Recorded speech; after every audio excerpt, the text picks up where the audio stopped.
저희가 요나서를 시작할 때 그림을 하나 보면서 시작했습니다. 이 그림은 이미 우리에게도 좀 익숙해져 있죠.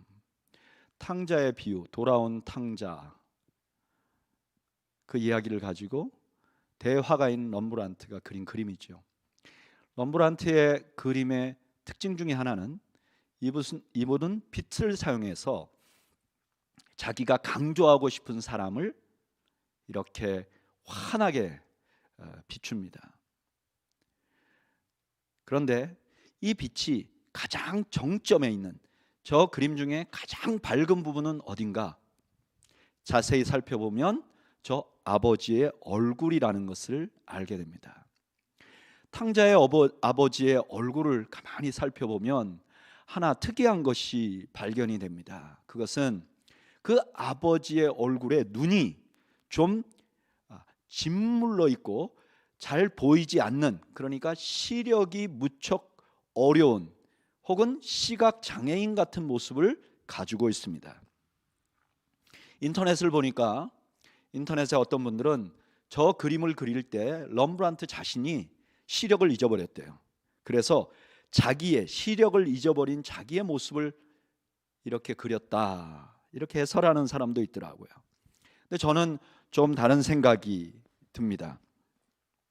저 그림이 만약에 럼브란트가 예수님의 비유, 탕자의 비유를 묵상해서 그렸다면 저 아버지의 눈이 저렇게 짓물른 것은 눈물을 너무 많이 흘려서 눈이 짓물러 버린 아버지의 모습을 그린 것일 것 같은 생각이 듭니다. 제가 이렇게 생각하는 데는 이유가 있어요. 오늘 본문이 우리에게 그 이유를 알려줍니다. 본문으로 한번 돌아와 볼까요? 본문 1절에 요나가 매우 싫어하고 화내며, 요나가 지금 화가 나 있다고 이렇게 말합니다. 근데 요나가 왜 화가 나 있죠? 2절이 그 대답을 해줍니다. 2절을 한번 읽어볼까요? 여호와께 기도하여 이르되 여호와여, 내가 고국에 있을 때 이러하겠다고 말씀하지 아니하였나이까?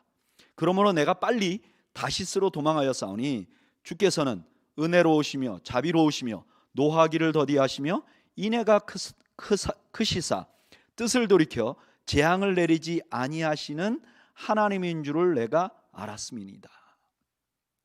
지금 요나가 화가 나 있어요. 그래서 왜 화가 나 있나? 이유는 뭐냐? 요나는 하나님이 의로우신 분이고, 하나님이 은혜로우신 분이고 자비로우신 분이라는 것을 인정을 합니다. 사실 요나 자신도 이것 때문에 살은 거죠. 요나가 물에 빠졌어요. 그때 요나가 붙들었던 게 뭐냐면 하나님이 은혜롭다는 사실이었어요. 그러니까 하나님이 은혜롭다는 것은 자기도 받아들일 만해요. 그리고 그 하나님의 은혜가 자기에게 임한 거는 이해가 돼요. 왜냐하면 자기는 은혜를 받을 만한 자격이 있는 사람이라고 생각했기 때문이에요. 왜 그런가? 2장 8절 9절이 설명을 해주죠. 거짓되고 헛된 것을 숭상하는 모든 자는 자기에게 베푸신 은혜를 버렸사오나 나는 감사하는 목소리로 주께 제사를 드리며 나의 서원을 주께 갚겠나이다. 요나가 스스로 생각하기를 자기는 우상 숭배를 안 했다는 거예요. 다른 신들을 섬기지 않았다는 거예요. 그리고 하나님 앞에 서원한 것을 지켜나갔다는 거예요. 그러니까 자기는 하나님의 은혜를 받을 만한 자격이 있다고 생각하는 거예요. 조금 더 명확하게 설명을 하면 요나는 자신이 유대인이기 때문에 하나님의 은혜를, 하나님의 자비를 받을 만한 자격이 있는 사람이라고 생각하는 거예요. 그런데 요나가 화가 난 것은 자기에게까지 자비를 베풀어 주는 건 이해가 되는데 니느웨까지 하는 거는 너무 많이 나간 것이라는 거예요. 거기까지 하면 안 된다는 거예요. 요나는 세상에 자기같이 하나님의 은혜와 자비를 받을 만한 죄인, 예를 들면 유대인들, 이런 죄인들이 있고, 또한 하나님이 절대로 용서하면 안 되는 죄인이 있다고 생각한 거죠. 요나는 스스로 자기는 용서받을 수 있는 죄인이라는 자기의가 있었던 거예요. 그래, 나도 완전히 죄를 진 것은 아니야. 완벽하게 산 것은 아니야. 나도 죄가 있죠. 나도 잘못이 있죠. 그런데 내가 저지르는 잘못은 그래도 하나님이 용서할 만한 거야. 왜? 내가 그동안 하나님 섬겼잖아.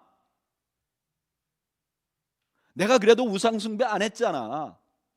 이렇게 생각하고 있는 거예요. 이런 용서받을 수 있다는 자기의를 가진 요나는 오늘 본문을 가만히 보면 두 가지 특이한 삶의 자세를 가지고 있어요. 어떤 삶의 자세를 가지고 있는가? 첫째는요, 이 사람이 기도를 하는데 그 기도를 하나님께 자신이 맞추지 않고 하나님이 자기에게 맞추기를 기대해요. 오늘 요나가 기도하죠, 본문에. 근데 가만히 이 기도를 들어보면 하나님이 자기 뜻에 맞추어야 된다고 생각하는 거예요. 하나님, 이렇게 하시는 건 아닙니다. 이렇게 하시면 안 됩니다. 라고 하나님께 가르치려고 하고 하나님께 요청하는 거죠. 그런데 여러분, 이런 생각은 사실 예수님 당시의 유대인들에게 아주 만연했던 생각이었습니다. 누가복음 7장 31절부터 34절에 보면 예수님이 특별한 비유 하나를 말씀하세요. 31절에 또 이르시되 이 세대 사람을 무엇으로 비유할까? 무엇과 같은가? 비유하건대 아이들이 장터에 앉아 서로 불러 이르되 우리가 너희를 향하여 피리를 불어도 너희가 춤추지 않고 우리가 곡하여도 너희가 울지 아니하였다 함과 같도다. 세례 요한이 와서 떡도 먹지 아니하며 포도주도 마시지 아니하며 너희 말이 귀신이 들렸다 하더니 인자는 와서 먹고 마시매 너희 말이 보라 먹기를 탐하고 포도주를 즐기는 사람이요 세리와 죄인의 친구로다 하니. 예수님 당시에 바리새인들과 율법 교사들은요 세례 요한을 받아들이지 않았어요. 전 백성들이 다 세례 요한이 선지자라고 믿는데 이 바리새인과 서기관들은 세례 요한을 받아들이지 않았어요. 이유는 뭐냐? 이 세례 요한이 너무 금욕적이라는 거예요. 성경에 보면 이렇게까지 하면 안 되는데 세례 요한은 너무 금욕적이라는 거예요. 그래서 막 비난을 했어요. 근데 그 다음에 예수님이 나타나신 거예요. 예수님이 나타나자 많은 백성들은 예수님이 하나님의 아들일 것이다, 메시아일 거다 그러면서 따라다녔어요. 근데 이분들이 아니라고 말하는 거예요. 예수님도 부인하는 거예요. 왜? 예수님은 너무 먹고 즐기는 걸 너무 좋아한다는 거예요. 이 모습을 보면서 예수님이 그 바리새인과 서기관들의 모습이 예수님 당시에 어린 아이들이 하는 놀이와 비슷하다는 거예요. 아마 그 당시에 이런 놀이가 있었던 것 같아요. 시장에 아이들이 두 패로 나눠져요. 그리고 한쪽은 순례를 하고 한쪽은 따라하는 사람을 하는 거예요. 근데 이 놀이를 어떻게 하냐면은 이쪽의 아이들이 피리를 막 불면 이 아이들이 막 춤을 춰요. 그리고 이쪽에서 아이고 아이고 하면 이 사람들이 막 곡을 하는 거예요. 그래서 이렇게 이쪽에서 하는 걸 이쪽에서 따라하는 그런 놀이가 있었어요. 근데 이쪽에서 피리를 부는데 아이들이 춤을 안 추면 이쪽에 있는 아이들이 피리를 불었던 아이들이 따라하지 않는 아이들을 비난하는 거예요. 유대인들이 그렇다는 거예요. 유대인들이 철저하게 자기 중심으로 돼서 하나님이 보내신 선지자조차도 자기 마음에 들지 않으면 받아들이지 않았다는 거예요. 왜 그런가? 요나와 똑같은 이유로 바리새인들은요 자기들이 완벽하다고 생각하지는 않았어요. 근데 자기들은 용서받을 수 있는 죄인이라고 생각했어요. 자기 의가 있는 거죠. 자기 의가 나는 완벽하다는 의가 아니라 나는 용서받을 만한 자격이 있는 사람이야 라는 의가 있었던 거죠.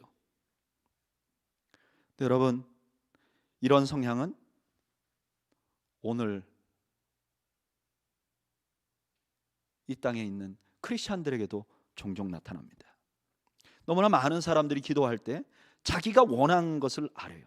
그리고 그걸 관철시키려고 해요. 여러분, 크리스찬들이 이렇게 말해요. 내가 기도했는데 그게 기도한 대로 그대로 되는 걸 뭐라고 부르냐면 응답이라고 불러요. 근데 내가 기도한 대로 잘 안 된 거는 응답이라고 안 불러요.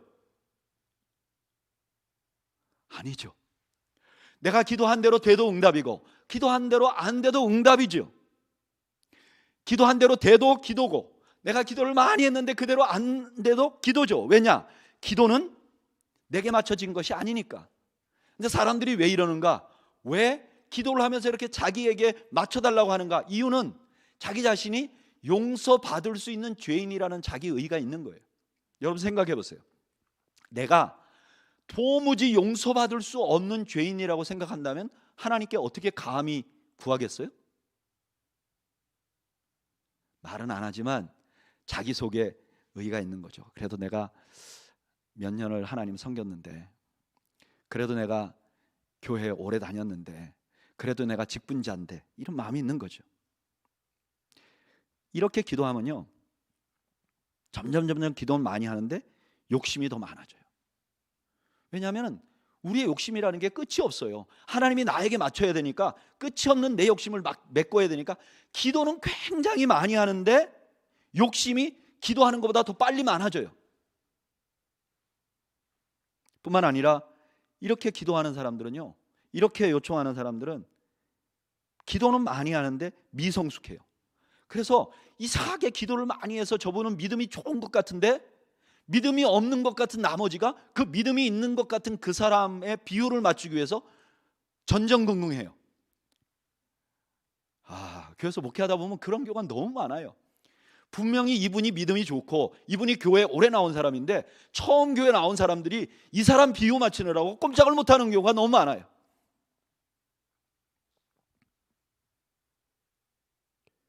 또 하나, 자기 의를 가지고 있고 자기가 용서받을 수 있는 죄인이라고 생각하는 이 요나는 어떤 삶의 특성을 보이는가? 성경을 자기 원하는 대로 사용해요. 와, 여러분, 요나는 선지자예요. 그런데 우리는 흔히 선지자라고 생각하면 이렇게 생각하잖아요. 어느 날 막 이렇게 기도하고 있는데 하나님이 쫙 나타나서 생각지도 않은 말을 했다. 그런데 그런 경우도 있지만 많은 경우 구약의 선지자들은요, 하나님의 말씀의 전문가들이에요. 이분들은 하나님의 말씀을 연구를 많이 했어요. 그래서 하나님의 말씀 속에서 하나님의 뜻을 알아내요. 근데 거기에 계시가 임해지면 그들이 하나님의 말씀을 가지고 사역을 하는 거예요. 그러니까 이 구약의 선지자들은 하나님의 말씀을 잘 아는 사람들이었어요. 그래서 오늘 요나가 한 말을 가만히 보면 요나가요, 구약의 말씀을 인용을 한 거예요. 어디를 인용했는가? 출애굽기 34장 6절 7절을 인용을 했어요. 제가 읽어볼게요. 출애굽기 34장 6절 7절. 여호와께서 그의 앞으로 지나시며 선포하시되 여호와라 여호와라 자비롭고 은혜롭고 노하기를 더디하고 인자와 진실이 많은 하나님이라. 하나님이 이렇게 말했다는 거예요. 근데 여기에 이 부분을 떼서 요나가 인용하는 거예요. 봐, 하나님께서는 자비롭다 그러지 않았습니까? 인자하시다 그러지 않았습니까? 근데 출애굽기 34장 6절이 아니라 7절까지 보면 하나님께서 이렇게 말씀하세요. 인자를 천대까지 베풀며 악과 과실과 죄를 용서하리라. 그러나 벌을 면제하지는 아니하고 아버지의 악행을 자손 3, 4대까지 보응하리라. 7절에 보면 분명히 하나님이 보응한다고 얘기했어요. 근데 요나는 뒷부분을 잘라버려요. 그렇게 말함으로 요나가 하나님이 약간 균형이 없는 분이라는 것, 일방적으로 용서만 하는 분이 아닙니까? 라고 불평을 털어놓는 거예요. 놀랍죠? 여러분, 하나님의 선지자인데 하나님의 말씀을 부분적으로 트위스트하는 거예요. 여러분, 하나님의 말씀을 부분적으로 트위스트하는 것은 사탄이 하는 일이에요. 그런데 왜 이런 행태를 가지고 있는가? 요나가 스스로 의로운 부분이 있는 거예요. 그러니까 하나님의 말씀조차도 자기 입맛에 맞는 것을 골라내는 거예요. 여러분, 이런 현상은 예수님 당시에 유대인들에게 만연했어요. 마태복음 23장 23절에 보면 이런 말씀이 있어요. 화 있을진저 외식하는 서기관들과 바리새인들이여, 너희가 박하와 회양과 근처에 11조는 들이되 율법에 더 중한 바 정의와 긍휼과 믿음은 버렸도다. 그러나 이것도 행하고 저것도 버리지 말아야 할지니라. 그리고 그 다음에 맹인된 인도자여 하루살이는 걸러내고 낙타는 삼키는도다. 여러분, 유대인들이 왜 이렇게 했는 줄 아세요? 왜 11조는 드리게 하고 박하와 회양과 근처에 11조는 드리게 하지만 왜 정의와 긍휼과 믿음은 버렸는 줄 아세요? 유대인들은 수많은 율법이 있었어요. 근데 이 율법이 뭐 하는데, 율법을 보면서 이런 생각을 하는 거예요. 누가 구원받을 것인가? 유대인이 구원받아요. 그러면 율법 중에서 유대인답게 만드는 율법은 중요해요. 왜냐하면 구원과 연관이 있으니까. 근데 이방인들도 다 하는 거 있잖아요. 부모에게 효도하라, 정의롭게 하라, 정직하게 하라, 이런 건 이방인들도 다 하는 거잖아요. 그러니까 이건 덜 중요하다고 생각한 거예요. 그러니까 유대인들이 어떻게 했냐면 더 중요하다고 생각하는 종교적인 율법을 강화하고, 그 다음에 덜 중요하다고 생각했던 것을 좀 완화시켜 준 거예요.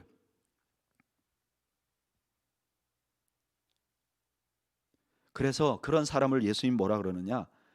맹인된 인도자고 하루살이는 걸러내고 낙타는 삼키는도다. 너희들이 버린 것이 더 중요한 거야, 이렇게 말씀하는 거예요. 이들이 왜 그랬을까요? 유대인들이 유대인이라는 것 자체가 특권이라고 생각했기 때문에, 용서받을 수 있는 특권이라고 생각했기 때문에 그들이 그런 잘못을 한 거예요. 근데 여러분, 이런 성경을 자기 중심으로 해석하는 이런 현상은요, 오늘날에도 너무너무 많이 일어나요. 제가 부산에 있을 때 뭐였는지 기억은 잘 안 나는데 어떤 선거를 했어요. 그런데 서로 선거 동안에 상대 후보를 비난하고 이러는 가운데 가장 유력한 후보 중에 한 분이 상대편 진영에서 이렇게 고소한 것 때문에 치명적인 문제가 생겼어요. 근데 이분은 자기가 결백하다고 말해요. 상대방은 아니라고 말하고.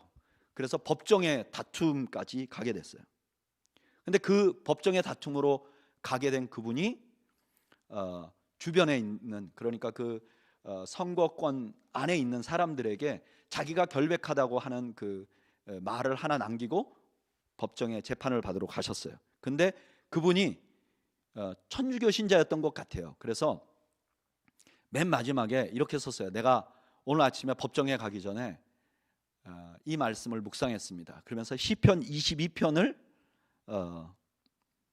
적어줬어요. 시편 22편에는 이런 말씀이 있어요.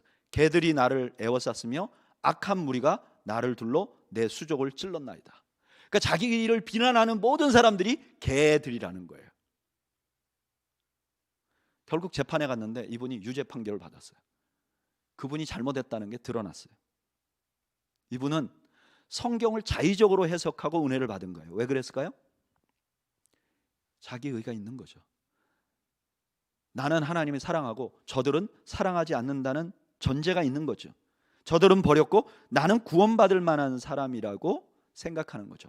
여러분, 이런 자기의가 있으면요, 성경을 읽으면 읽을수록 자기가 더욱더 의로워져요. 성경을 읽는데 점점 자기가 의로워지는 거예요. 이런 현상을 팀 켈러 목사님이 이렇게 말했어요.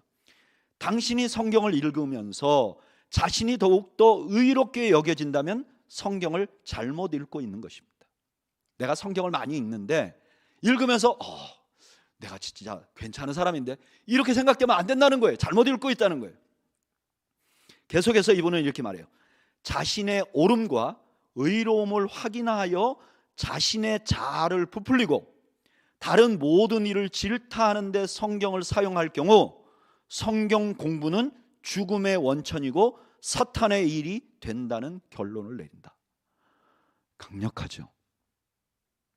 성경을 읽는데 자꾸 나는 옳은 것 같고 다른 사람을 막 질타하고, 그런데 성경을 사용하면 이때까지 내가 성경을 공부했던 것이 죽음의 원천이고 사탄의 일이 된다는 거예요.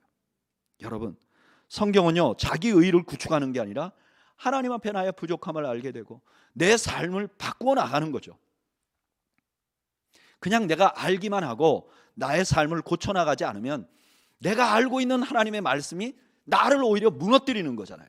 마태복음 7장 26절 27절에 이렇게 말해요. 나의 이 말을 듣고 행하지 아니하는 자는 그 집을 모래 위에 지은 어리석은 사람 같으리니 비가 내리고 창수가 나고 바람이 불어 그 집에 부딪힘에 무너져 그 무너짐이 심하니라. 이렇게 인생을 자의적인 해석 위에다 쌓아놓으면, 그냥 머리로만 알고 다른 사람을 비판하는데 말씀을 사용하기 위해 쌓아놓으면 인생 자체가 다 무너져 버린다는 거예요. 지금 요나는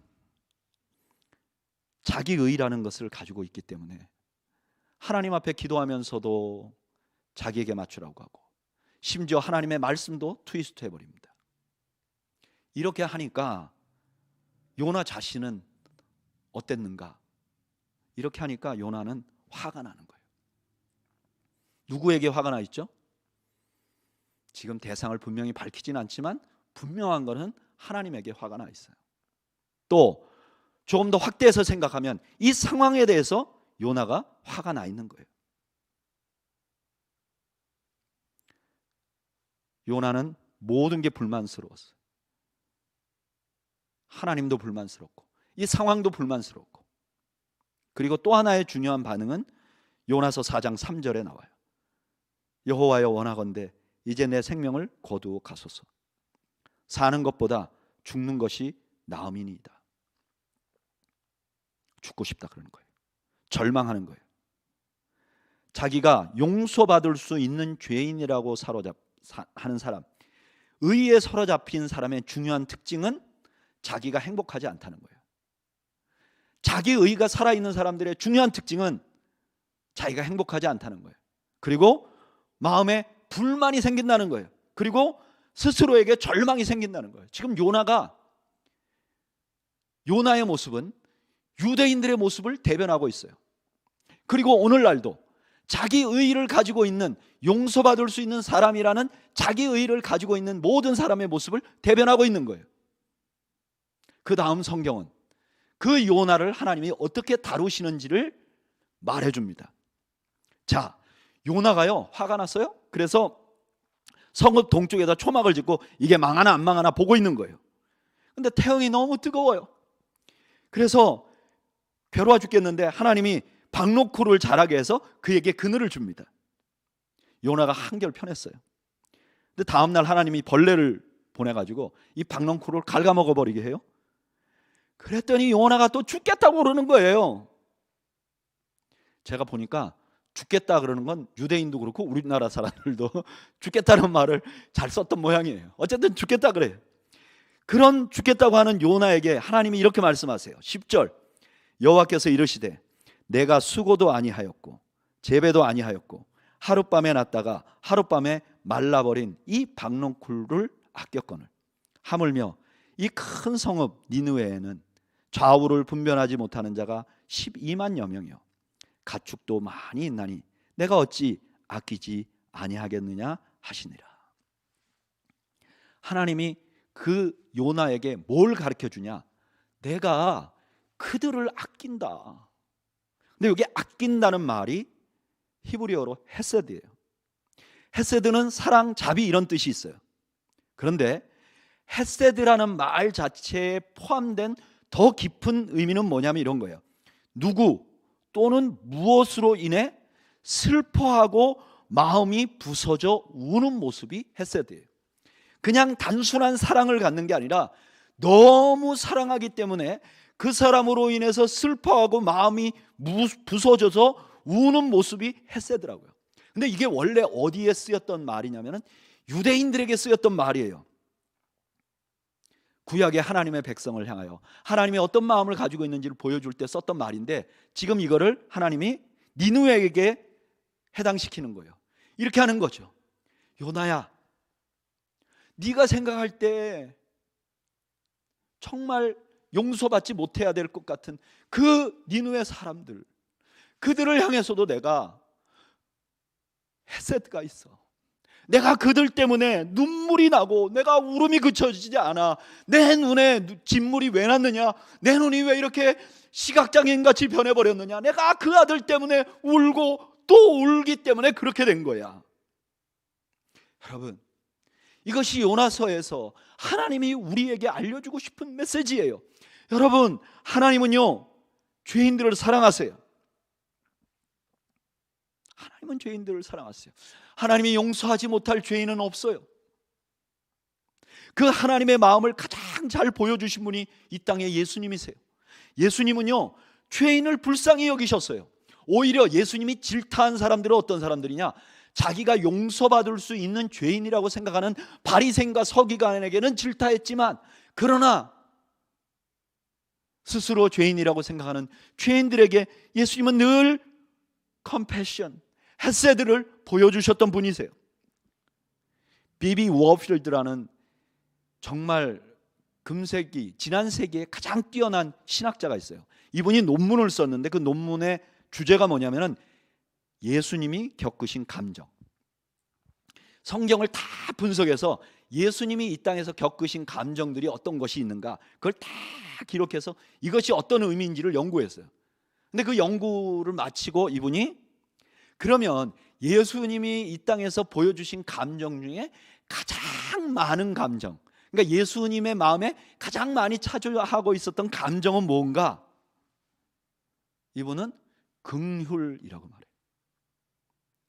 예수님의 중심 마음은 긍휼. 예수님은 우울하신 분이 아니었다는 거예요. 예수님은 화를 내는 분이 아니었다는 거예요. 예수님은 무조건 마시고 즐기는 분이 아니었다는 거예요. 예수님이 이 땅에서 보여주신 모습은 긍휼이었다는 거예요. 그런데 예수님이 긍휼히 여긴 사람들을 보면 대부분이 긍휼히 여김을 받지 못할 만한 사람에게 긍휼을 베푸셨다는 거예요. 누가복음 19장 41절에 보면 이렇게 말해요. 가까이 오사 성을 보시고 우시며. 그게 무슨 성이죠? 예루살렘 성이죠. 예루살렘 성은 뭐 하는 성이에요? 자기를 십자가를 못 박으려고 하는 성이에요. 그 성을 향해서 예수님이 울며 안타까워했다는 거예요. 자기를 죽이려는 성. 요한복음 13장 1절에 6월절 전에 예수께서 자기가 세상을 떠나 아버지께로 돌아가실 때가 이른 줄 아시고 세상에 있는 자기 사람들을 사랑하시되 끝까지 사랑하시느니라. 근데 여러분, 이때가 언제인 줄 아세요? 이때가 가룟 유다가 예수님 팔려고 그렇게 생각할 때였어요. 자기를 팔고 자기를 배신할 제자들을 끝까지 사랑하신 거예요. 누가복음 23장 34절에 이에 예수께서 이르시되 아버지 저들을 사하여 주옵소서. 자기들이 하는 것을 알지 못함이니이다 하시더라. 그들이 그의 옷을 나눠 제비 뽑을세. 자기를 핍박하고 자기를 십자가에 못 박고 있는 그들을 향해서 우리 예수님은 긍휼을 베푸신 거예요. 여러분, 이것이 요나서의 결론입니다. 요나서에서 하나님께서 요나에게 전하고 싶었던 메시지가 뭐냐? 하나님은 죄인들도 사랑한다는 거예요. 하나님은 용서하지 못할 죄인이 없다는 거예요. 사랑하는 여러분, 우리가 믿고 있는 하나님은 우리 같은 죄인들을 용납하시고 긍휼히 여기시고 사랑하신 분이세요. 저는 우리에게 그 아버지의 마음이 와야 된다고 믿습니다. 우리도 그런 마음을 가져야 된다고 믿습니다.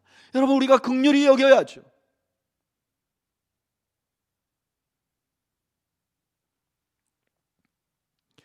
그런데 요나서에는 또 하나 숨겨진 결론이 있습니다. 뭐냐? 요나서 전체를 보면 하나님이 구하려고 목적을 두고 있는 자들은 니느웨 사람들이에요. 그렇죠? 니느웨가 진노 받아서 멸망받을 것을 막기 위해서 요나를 동원해요. 그런데 가만히 요나서 전체를 보면 하나님이 더 많이 다루고 있는 것은 니느웨가 아니라 요나예요. 하나님이 바뀌기를 원하는 것은 니느웨이기도 하지만 하나님이 변하기를 바라는 또 다른 대상은 요나 자신이에요. 그러니까 하나님의 마음속에 하나님의 눈에 눈물을 흘리게 하는 것은 니느웨이기도 하고 또한 요나이기도 한 거예요. 그것을 탕자의 비유에서는 이렇게 설명을 해요. 누가복음 15장 32절 아버지가 큰 아들에게, 요나 같은 큰 아들에게 이렇게 말해요. 이 내 동생은 죽었다가 살아났으며 내가 잃었다가 얻었기로 우리가 즐거워하고 기뻐하는 것이 마땅하니라. 아버지는 작은 아들 때문에도 눈물을 흘렸지만, 그러나 아버지가 진짜 마음 아파하는 대상은 그 집안에 있었던 큰아들이었어요. 요나 같은 사람, 유대인 같은 사람, 아직도 자기가 어떤 의의를 가지고 있다고 생각하는 사람, 내가 이때까지 하나님을 섬겼고 내가 우상 숭배 안 했기 때문에 나는 용서받을 수 있는 죄인이라고 생각하는, 자기 의의를 붙들고 사는 사람, 내가 그래도 어렸을 때부터 신앙생활 해왔고 내가 그래도 주님 앞에 헌신했고 내가 그래도 주님 앞에 헌금했고 하고 그렇게 생각하는 그 사람에게 하나님은 이렇게 말하는 거예요. 하나님 마음같이 너도 저 니느웨 사람을 정죄하지 말고 그들과 화합하고 그들이 살아나는 걸 좀 기뻐해 줄 수 없겠니? 그러면서 그러지 못하는, 변하지 않는 큰아들을 향해서 눈물을 흘리는 거죠. 렘브란트가 그린 탕자의 비유에 그 아버지의 눈이 짓무른 것은, 집 나가서 떠나 있는, 허랑방탕하고 있는 작은 아들,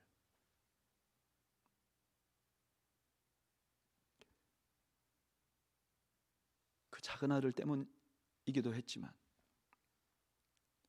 또 다른 사람, 집안에 아버지와 함께 있지만 전혀 아버지의 마음을 이해하지 못하고 자기 의를 가지고 있는 그 큰아들. 요나서로 표현을 하면 한 종류의 사람은 니느웨 같은 사람이죠. 하나님을 알지도 못하고 죄짓고 죄인지도 모르고 하나님 욕하고, 하나님은 그들도 하나님께로 돌아오기를 위해서 기다리시고 마치 탕자의 아버지가 탕자를 기다리듯이 눈물을 흘리고 계신 거죠. 그러나 하나님이 마음 아파하고 우시는 이유는 바로 요나 같은 사람들 때문에. 이들은 하나님도 알아요. 도덕적인 부분에 잘못도 별로 없어요. 심지어 예배도 해요. 그런데 자기 의가 가득해요. 그래서 배우자도 교회도 하나님도 자기가 원하는 대로 돼야 된다고 생각해요. 그리고 모든 것을, 심지어 하나님의 말씀조차도 자의적으로 해석해요. 그래서 신앙생활하는데 기쁨이 없고 늘 불만에 차 있고 조그만 어려움에도 좌절하고 낙심하는 거예요. 하나님은 바로 그 사람도 사랑한다는 거예요.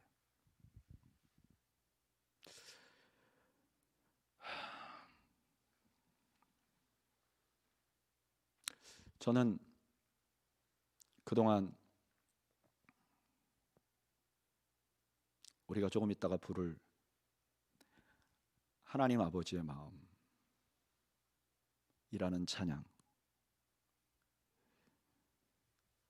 아버지, 당신이 울고 있는 바로 그곳에 나의 마음도 있기를 원한다고 찬양을 참 많이 했어요. 그때 저는 어떻게 생각했는가?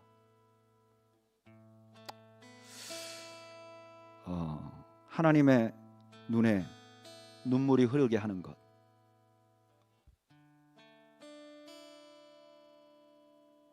하나님이 관심을 가지고 쳐다보고 있는 사람들은 불신자들이고 복음에 소외된 사람들이다. 그래서 나도 그들을 쳐다봐야 한다. 하나님의 마음을 나도 알아서 그들을 쳐다봐야 한다. 그들에게 눈을 맞추어야 한다. 그것이 저의 생각이었어요. 그런데 오늘 요나서를 묵상하다 보니까 하나님의 눈은 여전히 교회를 다니고 있고 심지어 하나님 말씀 가지고 사역도 하고 헌신도 하고 다른 사람들에게 리더십을 가지고 있는데 그 안에는 자기의가 가득해서 큰 아들처럼 내가 수년 동안 헌신했는데 아버지 뭐 해줬어요? 자기의. 요나처럼 나는 유대인이니까 용서받을 자격이 있잖아요.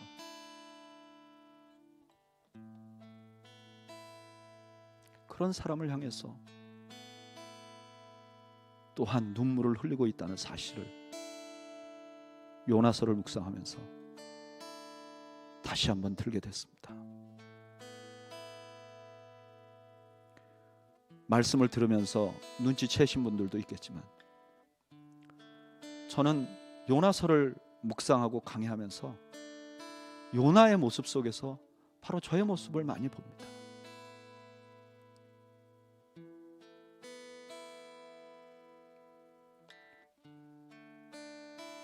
내 안에 있는 작은 의가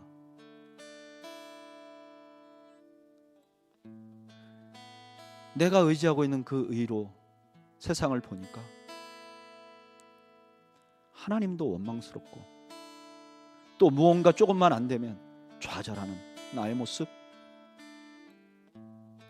요나하고 너무 닮았어요.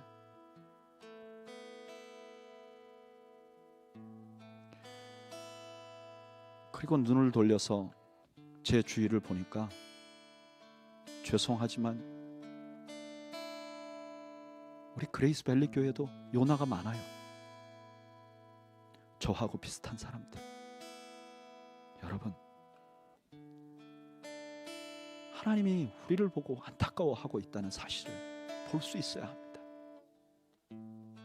그 아버지의 눈을 볼 수 있어야 합니다. 별것도 아닌 것 같고 그냥 스스로 잘난 체하고 있고 스스로 의로운 체하고 있고 겨우 십자가 말씀 하나 전한다고 교만하기 이를 데 없이 서 있는 우리를 향해서, 아니 나를 향해서 지금도 눈물을 흘리고 계시는 하나님,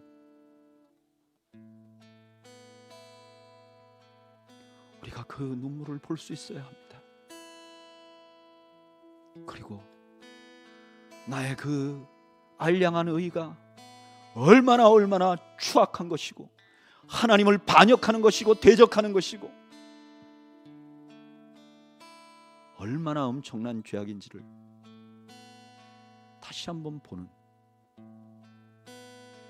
그런 은혜가 우리에게 필요합니다.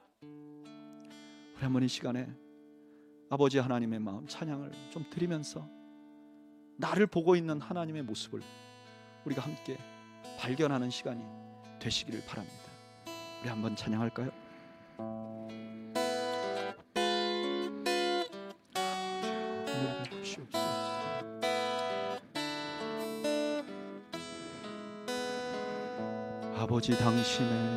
아버지 당신의 마음이 있는 곳에 나의 마음이 있기를 원해요. 아버지 당신의 눈물이 고인 곳에 나의 눈물이 고이길 원해요. 아버지 당신이 바라보는 영혼에게 나의 두 눈이 향하길 원해요. 아버지 당신이 울고 있는 어두운 땅에 나의 두 발이 향하길 원해요. 나의 마음이 아버지의 마음 알아. 내 모든 뜻 아버지의 뜻이 될 수 있기를 나의 온 몸이 아버지의 마음 알아. 내 모든 삶 당신의 삶 되기를. 다시 한번 하겠습니다. 아버지 당신의 마음이 있는 곳에 나의 마음이 있기를 원해요. 아버지 당신의 눈물이 고인 곳에 나의 눈물이 고이길 원해요. 아버지 당신이 바라보는 영혼에게 나의 두 눈이 향하길 원해요. 아버지 당신이 울고 있는 어두운 땅에 나의 두 발이 향하기 원해요. 나의 마음이 아버지의 마음 알아. 내 모든 뜻 아버지의 뜻이 될 수 있기를. 나의 온 몸이 아버지의 마음 알아. 내 모든 삶 당신의 삶 되기를. 우리 한번 이 시간 기도하기를 원합니다. 혹시 오늘 예배에 참석한 분들 중에 그래 난 죄인이야, 난 참 용서받을 수 없는 죄인이야, 그런 분들 계시면 니느웨를 향해서 그를 구원하려고 그 사랑하시는 선지자를 보내신 하나님 마음, 나를 구원하기 위해서 그 사랑하시는 독생자를 보내신 아버지의 마음을 보시고 지금도 나를 위해서 울고 계시는 아버지의 모습을 발견하고 그 품으로 달려가는, 그래서 아버지의 긍휼을 경험하는 여러분들이 되시길 바랍니다. 그리고 오늘 말씀을 들으면서 내가 요나와 같구나, 하나님의 마음을 아프게 하는 선지자 요나와 같구나, 내가 오랫동안 신앙생활 해왔지만, 내가 하나님을 믿고 따라왔지만 나는 마치 무언가 용서받을 수 있는 특권을 가지고 있는 것처럼 그렇게 생각하고 하나님께 요구하고 하나님의 말씀도 차이로 해석하고 늘 불만하고 늘 낙심하고 그런 분들 계시면, 그런 나를 향하여 지금도 눈물을 흘리고 계시는, 헷세드의 사랑을 보여주고 계시는 하나님 아버지 앞에 나아가시기 바랍니다. 그리고 그 하나님의 사랑과 긍휼의 품을 경험하는 시간이 되시길 바랍니다. 우리 한번 이 시간에 잠시 찬양을 생각하고 말씀을 묵상하면서 우리 함께 기도하겠습니다. 함께 기도하시죠.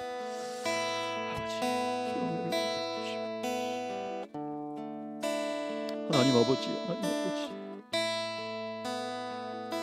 하나님 아버지, 하나님 아버지, 아버지 하나님, 아버지 하나님, 주여 자비를 베풀어 주시고, 주여 은총을 베풀어 주시고, 자비를 베풀어 주시고, 긍휼과 하나님 아버지, 하나님 아버지, 하나님께서 아버지 하나님 아버지, 요나와 같은 자가 여기 있어. 오 주여, 오 주여, 주님, 주님 나를 용서하시고 제가 아버지의 마음을 가질 수 있게 해 주옵소서. 그 아버지의 마음을 이해하게 하시고 그 아버지와 같이 함께 기뻐하는 그 아버지의 마음을 가질 수 있도록 주여 은혜를 베풀어 주옵소서.